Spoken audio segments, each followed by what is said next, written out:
Hi everyone, hello, नमस्ते and welcome. मैं हूँ बीना। अगर आप उन लोगों में से आते हैं जिनके हाथ में पैसे यहाँ से आते हैं, बिना हाथ को टच किए यहीं से निकल जाते हैं, तो नो डाउट ये वीडियो आपके लिए होने वाला है सबसे बेस्ट, क्योंकि इस वीडियो में मैं आपको बताने वाली हूँ वो राज, वो सीक्रेट जिसे जानने के बाद आपके पास होने वाली है पैसों की बारिश।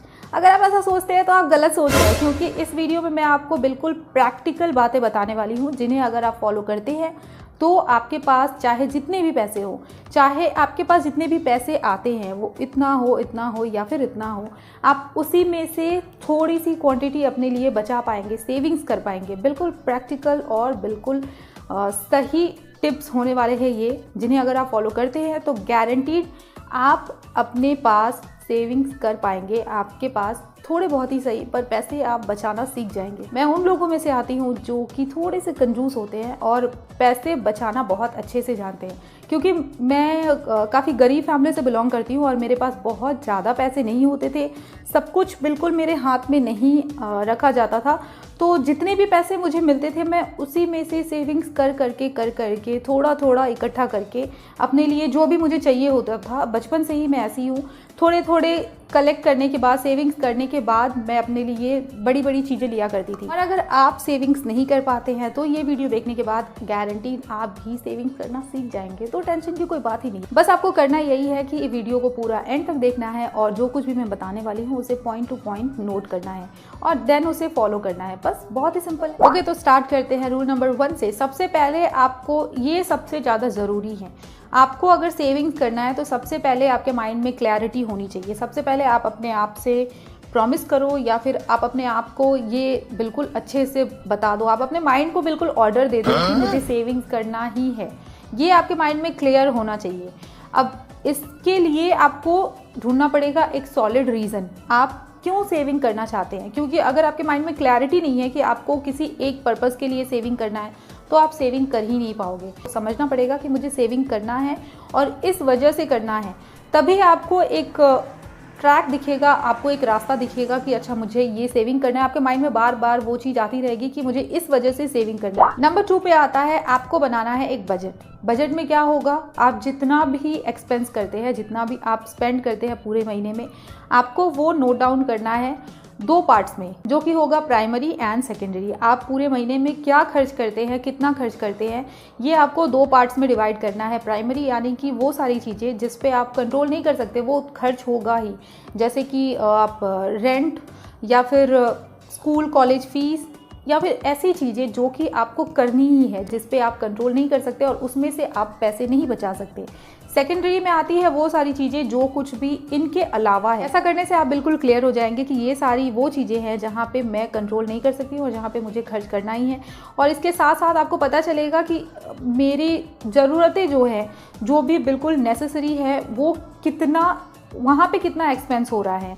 एंड सेकेंडली आपको ये भी पता चलेगा कि कौन सी ऐसी चीज़ें हैं जिससे आप पैसे बचा सकते हैं। सेकेंडरी वाली चीज़ों से हम पैसे बचाएंगे, वहीं से हम सेविंग्स करेंगे, तो आपको ये सब कुछ क्लियर हो जाएगा ऐसा करने। बजट बनाना बहुत ज़्यादा ज़रूरी है, तो आपको सबसे पहले यही काम करना पड़ेगा। नंबर 3 पे आता है डोंट शो ऑफ। कई बार ऐसा होता है कि जब हम स्टूडेंट होते हैं, जब हम टीनेजर होते हैं या फिर यंग होते हैं, तो हमारे अंदर उतनी मैच्योरिटी नहीं होती है। ये फैक्ट की बात है, इसमें बुरा लगने वाली कोई बात नहीं है। हमारे अंदर उतनी मैच्योरिटी नहीं होती है और हम अपने फ्रेंड्स को दिखाने के लिए या फिर किसी और को दिखाने के लिए कई बार बहुत ज़्यादा खर्च कर देते हैं। जहाँ पे नहीं भी करना चाहिए हम वहाँ खर्च कर देते हैं। ऊपर से हम खर्च कर देते हैं लोगों को दिखाने के लिए और अंदर अंदर से सोचते हैं कि काश ये खर्च नहीं हुआ होता, काश मैंने खर्च नहीं किया होता। तो ऐसा रिग्रेट करने का फ़ायदा क्या है, ऐसा खर्च करने का फ़ायदा क्या है जब आपको बाद में रिग्रेट हो। तो ये चीज़ आपको रोकनी पड़ेगी। अगर आप दूसरों को दिखाने के लिए कुछ करते हैं, कहीं भी अगर आप खर्च करते हैं, अगर आप 50 रुपये या 100 भी कहीं पे खर्च करते हैं किसी और को खुश करने के लिए या फिर किसी और को दिखाने के लिए, इससे आपको रिग्रेट ही होगा। ये करना बिल्कुल बंद करें, क्योंकि जब तक आप शो ऑफ करते रहेंगे तब तक आप कंट्रोल नहीं कर पाएंगे। शो ऑफ करने के चक्कर में आपके पास जितने भी हैं, आप कहाँ खर्च कर देंगे आपको पता भी नहीं चलेगा। तो शो ऑफ करना बिल्कुल बंद करें। मेरी फ्रेंड्स भी मुझे कंजूस बोला करती थी, क्योंकि मैं यहाँ वहाँ खर्च नहीं करती थी। तो किसी और के बोलने से फ़र्क ही क्या पड़ता है। आपको सेविंग्स करना है, आप अपने माइंड में बिल्कुल क्लियर रखें, कोई भी अगर कुछ बोलता है या फिर आपके बारे में कोई कुछ गलत सोचता भी है तो सोचने दीजिए, वो उनका मैटर है। आप अपने माइंड में बिल्कुल क्लियर रखिए कि मुझे इधर उधर फालतू जगह पे पैसे खर्च नहीं करने हैं, तभी आप सेविंग्स कर पाएंगे। इस वीडियो में मैं आपको जो कुछ भी बता रही हूँ, अगर आप इसे 1 वीक तक भी फॉलो करते हैं तो आपको रिजल्ट देखने को मिलेंगे। बट एटलीस्ट आपको 1 महीना ये ट्राई करना ही चाहिए, तभी आपको और भी ज़्यादा अच्छे रिजल्ट देखने को मिलेंगे। क्योंकि अगर छोटा मोटा फ़र्क अगर आपको दिखता है ना, तो आप ज़्यादा सेटिस्फाइड नहीं होंगे एंड ये सारी चीज़ें करना बंद कर देंगे। इससे अच्छा है कि एटलीस्ट 1 महीने तक ये सब कुछ आप ट्राई करें, उसके बाद देखें कि आपको कितना बेटर रिजल्ट देखने को मिलता है। तो नेक्स्ट करना है आपको ये कि आपको अपने आप को एक 30 डेज़ का चैलेंज देना है। आपको अपने आप को चैलेंज देना है कि मैं कुछ चीज़ें जिससे मैं एडिक्टेड हूँ उन्हें बॉयकॉट करूँगी। उन सारी चीज़ों को 1 महीने तक मैं बिल्कुल भी नहीं करूँगी। आप किसी भी चीज़ से एडिक्टेड है, सबसे ज़्यादा आप जहाँ खर्च करते हैं, जो कि फालतू की चीज़ें है, सबसे ज़्यादा आप जहाँ खर्च करते हैं उस चीज़ को आपको रोकना है। अगर आप स्ट्रीट फूड खाते हैं या फिर आप बहुत ज़्यादा जंक फूड खाते हैं, फास्ट फूड खाते हैं, या फिर आपको बहुत ज़्यादा शॉपिंग करने की आदत है, कोई भी चीज़, ऐसी कोई चीज़ जहाँ पे अगर आप खर्च नहीं भी करोगे तो चलेगा, ये आप एक चैलेंज की तरह लें, ताकि आपके अंदर एक्साइटमेंट रहे कि मुझे ये करना है, मैं इस चैलेंज में सक्सेसफुल होंगी। इससे 2 फ़ायदे होंगे। एक तो आप अगर किसी चीज़ में एडिक्टेड हो, उससे आप बाहर निकल पाएंगे अपने आप को चैलेंज देने के बाद। दूसरा फ़ायदा ये कि इससे आप कहीं ना कहीं सेविंग्स तो कर ही पाएंगे, क्योंकि जिस चीज़ से आप एडिक्टेड है सबसे ज़्यादा आप वहीं पे खर्च कर रहे हैं, जो कि बहुत ही बेकार है। इसीलिए आपको ये चैलेंज ज़रूर देना चाहिए अपने। नंबर 5 पे आता है जो भी एसेंशियल चीज़ें हैं जो कि आपको लेनी ही पड़ती है, उन्हें आप थोड़ी थोड़ी क्वांटिटी में ना लेकर बल्क में लें। बल्क में लेने से आप जब एक बार में ले लेंगे ना, तो उसमें थोड़ा बहुत ही सही पर आपको डिफरेंस जरूर देखने को मिलता है। नंबर 6 पे आता है अगर आपको शॉपिंग करनी ही है तो थोड़ी सी स्मार्टनेस के साथ शॉपिंग करें। अगर आप ऑफलाइन कोई भी सामान लेते हैं तो आप जो प्राइस होगा उसका आपको उतना ही पे करना पड़ेगा, बट इसके बदले अगर आप ऑनलाइन शॉपिंग करते हैं तो कहीं ना कहीं प्राइस में थोड़ा फर्क भी पड़ता है। एंड इससे भी बेटर ये होगा कि अगर आप ऑनलाइन शॉपिंग करते हैं तो ऐसे साइट से शॉपिंग करें, ऐसी जगह से शॉपिंग करें जहाँ से आपको कैशबैक मिले, क्योंकि उस कैशबैक को आप फिर से शॉपिंग करने में लगा सकते हैं। तो एक तीर से 2 निशाने लगाए जा सकते हैं। अननेसेसरी चीज़ों को आपको बिल्कुल भी अवॉइड करना है। आप ध्यान रखिए कि जो भी चीज़ें हैं वो बिल्कुल नेसेसरी हो तभी आप उसे ले, क्योंकि अगर आपको ऐसा लगता है कि अभी ले लेते हैं चलो बाद में यूज़ में आ जाएगा, तो वो अननेसेसरी हो गया, चाहे वो जितनी भी यूज़ वाली चीज़ हो। ऐसी चीज़ों को आपको अवॉइड करना है। ठीक है, जब ज़रूरत होगी तो आप ले लेना, लेकिन अगर अभी उसकी ज़रूरत नहीं है तो आप उसे अवॉइड कर लेना। दूसरी चीज़ कि जब आप शॉपिंग कर रहे हैं और अगर आपको कोई ऐसा ऑफ़र मिलता है कि बाय 1 गेट 1 फ्री या फिर बाय 2 गेट 1 फ्री, ऐसा कुछ भी ऑफ़र मिलता है तो उसे भी अवॉइड करें।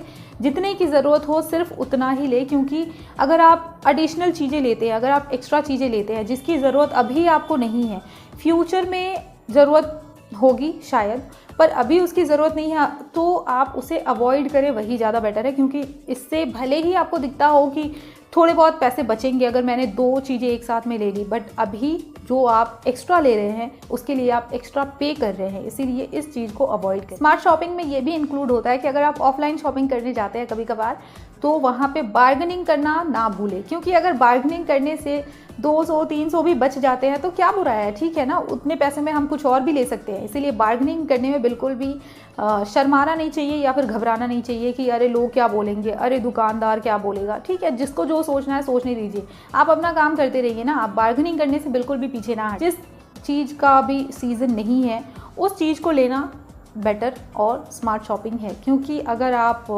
ठंडी के टाइम पे एसी लेते हैं या फिर गर्मी के टाइम पे स्वेटर लेते हैं, जैकेट लेते हैं, तो ये होता है ऑफ सीजन शॉपिंग, यानी कि जब उसकी ज़रूरत नहीं है हम उसे तब लेंगे। नंबर 7 पे आता है use second hand products and sell second hand products, यानी कि जो कुछ भी आपके पास एक्स्ट्रा पड़ा हुआ है, अगर आपके पास में कोई ड्रायर है या फिर स्ट्रेटनर है या फिर कोई भी सामान है एक्स्ट्रा है जो कि ऐसे ही पड़ा हुआ है और स्पेस को कवर करके आराम से बैठा हुआ है, तो उसे घर से बाहर निकालें और इससे थोड़ी बहुत जो भी आप अर्न कर पाए वो कर ले। और इसी का सेकंड वर्जन ये भी है, इसी का सेकंड पार्ट ये भी है कि आप सेकंड हैंड चीज़ों को ले भी सकते हैं। नंबर 8 पे आता है बहुत ही इंटरेस्टिंग एक टिप, जो कि है पे सैलरी टू योर सेल्फ, यानी कि आपको जब भी पैसे मिलते हैं, चाहे आपको डेली बेसिस पे पैसे मिलते हैं या फिर वीकली मिलते हैं, मंथली मिलते हैं, जब भी आपको पैसे मिले उसमें से एक परसेंटेज ऑफ अमाउंट आपको निकाल के अपने लिए रख लेना है। और बिल्कुल जैसे हम किसी को सैलरी देते हैं ना, जैसे अगर कोई हमारे लिए काम करे और हम उसे टाइम टू टाइम सैलरी देते हैं, बिल्कुल एग्जैक्टली यही सोच के आपको अपने लिए पैसे निकालने हैं और उसे भूल जाना है। क्योंकि आप अपने लिए इतनी मेहनत कर रहे हैं, आप अपने लिए इतना सब कुछ करते हैं, तो आप अपने आप को सैलरी दे सकते हैं ना, उसे बिल्कुल साइड में रखें और भूल जाए। ऐसा नहीं होना चाहिए कि अरे ये तो मेरे लिए ही है, चलो इसे खर्च कर लेते हैं। ऐसा नहीं होना चाहिए। कोई हमारे लिए काम करता है तो उसे हम टाइम टू टाइम सैलरी देते हैं, बिल्कुल वैसे ही अपने आप को सैलरी दें और सैलरी देने के बाद अपने आप से वो बिल्कुल लेने की कोशिश ना करें। नेक्स्ट आता है, अगर आप अपने सेविंग्स को टाइम टू टाइम बैंक में नहीं रख रहे हैं, अगर आप अपने घर पे ही रखते हैं, अपने आसपास में रखते हैं, तो उसे देखने के बाद बार बार हो सकता है आपके माइंड में आता होगा कि चलो इसे इस बार खर्च कर लेते हैं। अगर आपको इससे छुटकारा पाना है तो इंस्टेंटली ही, अगर आपके पास में अच्छा खासा अमाउंट है सेविंग्स करने के बाद, तो इंस्टेंटली ही आपको उससे कुछ ऐसा लेना चाहिए जो कि वैल्यूएबल हो। जैसे कि आप गोल्ड या फिर सिल्वर जैसी चीज़ों में अपने सेविंग्स को लगा सकते हैं। जितने भी आप महंगे आउटफिट पहन ले या फिर ऐसी चीज़ों पे जितना भी आप स्पेंड कर ले, आपको रिटर्न में 1 रुपया मिलने वाला है नहीं। इससे ज़्यादा बेटर है कि अगर आपको सेविंग्स करना है तो आपको हमेशा ऐसी चीज़ों पे स्पेंड करना चाहिए जहाँ से आपको रिटर्न में भी मिले। नेक्स्ट आता है रीयूज़ एंड रीडिज़ाइन। ज़रूरी नहीं है कि हर बार आपको अपने फेस्टिवल्स के लिए, फंक्शंस के लिए नया आउटफिट लेना ही पड़ेगा, ये ज़रूरी नहीं है। क्योंकि अगर आपने एक बार 2 बार किसी आउटफिट को पहन रखा है, वो अच्छी कंडीशन में है, तो सबसे पहली बात तो इससे आपको ज़रूर से रीयूज़ करना चाहिए, चाहे आप सेविंग कर रहे हो या नहीं कर रहे हो, क्योंकि इससे बहुत सारे फ़ायदे होते हैं। और अगर आपको सेविंग करना है फिर तो आपके पास सबसे ज़्यादा बेटर ऑप्शन यही है कि आप नया कोई भी आउटफिट ना ले, जो पुराने आउटफिट है उसी को रीयूज़ करे, रीडिज़ाइन के डिज़ाइंस में थोड़े बहुत चेंजेस करे, अगर वो डायबल है तो उसके कलर्स को चेंज करवा ले, कुछ भी करे, बट उसी के साथ एक्सपेरिमेंट करके अपने पुराने आउटफिट को नया बनाए। इससे आप अपने पैसे भी बचा पाएंगे और इससे आप के अंदर की क्रिएटिविटी भी बाहर आएगी, अंदर से अच्छा फील होगा। तो इसके बहुत सारे फायदे हैं। इसीलिए नया आउटफिट लेने से बेटर है कि आप अपने पुराने आउटफिट्स को, अगर वो अच्छी कंडीशन में है, तो उसे रीयूज़ और रीडिज़ाइन करें। नेक्स्ट आता है बहुत ही इंटरेस्टिंग ट्रिक। अगर आप बाहर जाते हैं तो आपके पर्स में थोड़े बहुत छुट्टे पैसे या फिर चिल्लर तो होंगे ही, तो आपको करना ये है कि सोने से पहले आपके पास जितने भी छुट्टे पैसे होंगे उन्हें आपको एक बॉक्स में डाल देना है। इससे अगर आप रेगुलरली 10 रुपये भी डाल देते हैं, 5 रुपये, 20 रुपये, जितने भी आपके पास छुट्टे पैसे हैं उन्हें अपने बॉक्स में डाल देना है। 5 रुपये, 10 रुपये अगर मैंने डाल दिया एक बॉक्स में तो इससे मुझे क्या मिलेगा, ऐसा बिल्कुल भी ना सोचें। क्योंकि अगर आप रेगुलरली 10 रुपये भी एक बॉक्स में डालते हैं तो आप इमेजिन करें कि 2 महीने, 3 महीने, 6 महीने बाद आपको उससे कितना मिल सकता है। बस आपको करना ये है कि रात को सोने से पहले आपके पर्स में जितने भी छुट्टे पैसे होंगे उन्हें एक बॉक्स में डालें और भूल जाएं। ओके, तो लास्ट आता है एक बहुत ही सॉलिड और सबसे ज़्यादा इम्पॉर्टेंट टिप, जो कि है अर्निंग। यानी कि अगर आप अपने जितने भी आपके पास पैसे हैं ना, आप उसे अगर ऐसे टाइटली पकड़ के रखोगे ना, आप जितना भी उसे टाइटली पकड़ लो कि नहीं मुझे सेविंग्स करना है, मुझे सेविंग्स करना है, मैं तो इसे छोड़ूंगी नहीं, वो कहीं ना कहीं से निकल ही जाएगा। आप जितना भी सेविंग्स करने की कोशिश करोगे, एक टाइम ऐसा आएगा, पता नहीं कहाँ से ऐसा कोई सिचुएशन क्रिएट हो जाए और आपके सारे सेविंग्स उसमें निकल जाए। अर्निंग करने के साथ साथ सेविंग्स करना, ये दोनों जब आप साथ में मिलकर करेंगे ना, तो आपके पास सेविंग्स बहुत ज़्यादा क्वांटिटी में होगा, आपके पास और भी ज़्यादा पैसे आएंगे। ये सबसे ज़्यादा बेटर होता है। अब बहुत सारे लोग ये बोलेंगे कि मैं तो ज़्यादा पढ़ी लिखी नहीं हूँ, मेरे पास तो कोई स्किल नहीं है, मुझे तो ये नहीं आता, मुझे तो वो नहीं आता, मैं कैसे अर्निंग करूँ। अर्निंग करने के बहुत सारे तरीके हैं। और सबसे पहली बात, आपको ये नहीं सोचना है कि इतने कम पैसे में कौन क्या करता है, छोड़ो मुझे नहीं करना, ये बिल्कुल भी ना सोचे। जितना भी आप अर्निंग कर सकते हैं ना, उतना ही बेटर है। क्योंकि ज़रूरी नहीं है कि आपको बिल्कुल लाखों में अर्निंग करना है। और अगर अर्निंग का कोई चांस ही नहीं है तो भी कोई बात नहीं, टेंशन की कोई ज़रूरत ही नहीं है। जो कुछ भी मैंने इस वीडियो में बताया है उन्हें फॉलो करें। उन्हें फॉलो करने के बाद आप ज़रूर से गारंटीड सेविंग्स कर पाएंगे। अब आपको करना है बहुत ही छोटे छोटे से मामूली से काम। अगर वीडियो अच्छी लगी है तो लाइक कर दे। अगर ये वीडियो अच्छी लगी है तो इसे औरों के साथ भी शेयर करें ताकि दूसरों के लिए भी ये फ़ायदेमंद हो। और नीचे कमेंट करके बताएं कि आपको वीडियो कैसी लगी है। एंड इसके साथ ही इस वीडियो में मैंने जो भी रूल्स बताए हैं उन्हें फॉलो करना आज से ही स्टार्ट कर दें, क्योंकि कल पे ना छोड़े, इसे आज से ही स्टार्ट करें। एंड स्टार्ट करने के 15 दिन बाद, 1 महीने बाद आपको जब भी ठीक लगे, आप वापस इस वीडियो में आके मुझे कॉमेंट में बताएं कि इस वीडियो में बताए हुए रूल्स को फॉलो करने के बाद आपको कितना इम्प्रूवमेंट देखने को मिला, आपके लिए ये वीडियो कितना हेल्पफुल रहा, ये मुझे बताना बिल्कुल भी ना भूलें। Thanks for watching, take care and bye bye, till the next video.